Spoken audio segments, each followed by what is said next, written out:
Hey guys, what's going on? So this is my out of the theater review for Dune Part 2. I just got the chance to see it now finally, and I'm glad I did. I'm glad I went to a big IMAX screen to see this because this film visually is stunning. Like, we haven't seen a film looking this amazing in a long time. I can't even think of the last film that looks like this, and this is really the kind of film that needs to be appreciated on the big screen.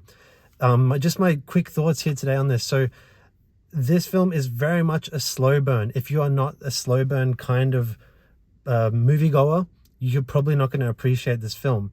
That said, and I even kind of for myself don't really consider myself to be a slow burn kind of guy, but I did find myself still invested in this film as it went along. I think the visuals, the performances were very much carrying it for me.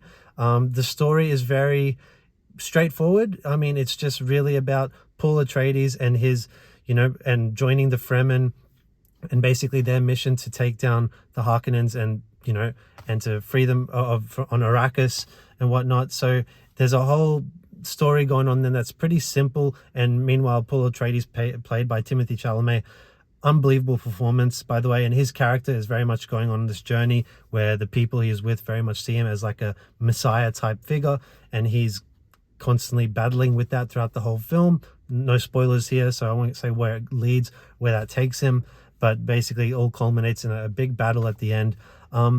Pacing wise, with the scenes are paced well. All of the scenes are paced very well. I guess what I would criticize slightly is that the first half of the film is all solely focused on the Fremen, and then all of a sudden it just switches over to the Harkonnens, and then it's all about them for the next half an hour, 40 minutes or so. So I feel this film could have benefited from kind of jumping back and forth between them, not rapidly, but just, jumping back between them every now and then, just so that we feel that constant build-up of stakes within each party before they eventually converge at the end of the film. So that was my kind of criticism here.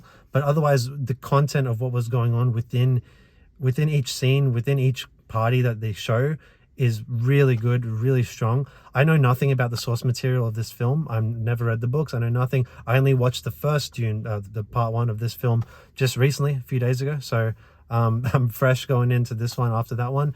That film very much finished off in a way that was underwhelming. Even though the film was solid throughout, I felt like it very much needed this film to pay it off. And I could very much see myself sitting down to watch both of these films again, back to back, and appreciating them much more now, especially that the second one has come out. There's obviously more to come.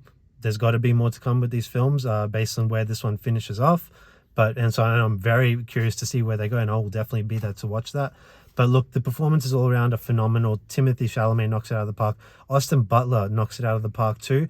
I really liked his character and enjoyed it. I wish they handled him a little bit better towards the end. I'm not sure if that's how it's meant to go based on the source material, but I felt like they built him up and then didn't quite pay him off for how, terrifying of a character he is. So that was kind of a shame. The Emperor as well, played by Christopher Walken, felt a bit underserved. But other than that, all the other performances, talking Josh Brolin, Rebecca Ferguson, even Zendaya, I thought was decent too. And Javier Bardem was fantastic. All of the big actors in this film are really knocking it out of the park here. So it's really great to see that. You don't get that in many films these days with a big ensemble cast like this who are really talented. But yeah, look, the visuals are phenomenal. I don't know how they made this film. It looks gorgeous. You can just sit back and enjoy it. And the immersion of this film is the key thing here. Like, you're thinking of the likes of Star Wars and Lord of the Rings, those kind of films. The immersiveness of these films is right up there with them. I'm not going to say it's as good as those films, the best of those films, but it is definitely, the immersion is there. You are absorbed in this film from start to finish. So yeah, look, that's my quick out of the theater thoughts. I definitely recommend this film. I'm sitting on right now about an 8 out of 10 for this. I think it's a really damn good film.